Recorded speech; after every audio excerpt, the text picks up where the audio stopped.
Shri Vijayabhaskar Reddy fire అయ్యారు. మిమ్మల్ని చూసి ఏం నేర్చుకోవాలంటూ ప్రశ్నించారు. బ్యాంకులకు ఎలా టోకరా పెట్టాలి, బ్యాంకుల సొమ్ము ఎలా ఎగ్గొట్టాలి అనే విషయం నేర్చుకోమంటారా అని ఎద్దేవా చేశారు. పేద ప్రజల నుంచి బ్రాహ్మణుల భూములు ఎలా కొట్టేయాలో నేర్చుకోమంటారా అని మండిపడ్డారు. ఒక అంశం చెప్పారండి. పాపం 4-5 సంవత్సరాలు నా వెంట తిరిగినావు, ఏమి నేర్చుకున్నావు? పాపం నువ్వు ఒక పెద్ద స్వాతంత్ర సమరయోధుడివి.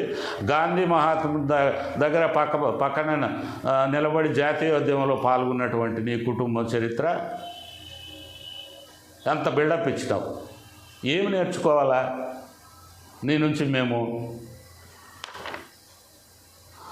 బ్యాంకుల్లో లోన్లు చేసి ఆ బ్యాంకుల్లో ఎట్లా నైపుణ్యంగా బ్యాంకుల్లో లోన్లు బ్యాంకుల్లో లోన్లు ఎట్లా మాఫీ చేసుకోవాలా, ఎట్లా కొట్టేయాలా అనేది నీ నుంచి నేర్చుకోవాలా? బిల్డర్స్ దగ్గర నుంచి బెదిరించి డబ్బులు వసూలు చేసుకోవడం అనేది ఆ విద్య నీ దగ్గర నుంచి నేర్చుకోవాలా? పాపం ప్రైవేటు వ్యాపారస్తులు లేఅవుట్లు వేసుకుంటే ఆ లేఅవుట్లో నీకు భాగం అడిగేది, మనకు భాగం అడిగి వాళ్ళని బెదిరించి ఫ్లాట్లు తీసుకోండే ఆ సంస్కృతి నీ నుంచి మేము నేర్చుకోవాలా? సద్బ్రాహ్మణులండి పుట్టపర్తిలో, సద్బ్రాహ్మణుల వాళ్ళు.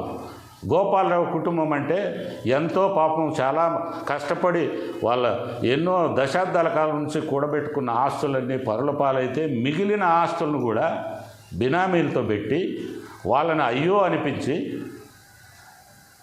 అట్లాంటి సద్బ్రాహ్మణుల యొక్క ఆస్తులను కూడా నీ బినామీల పేర్లు పెట్టి కాజేయాలనుకోవడం ఈ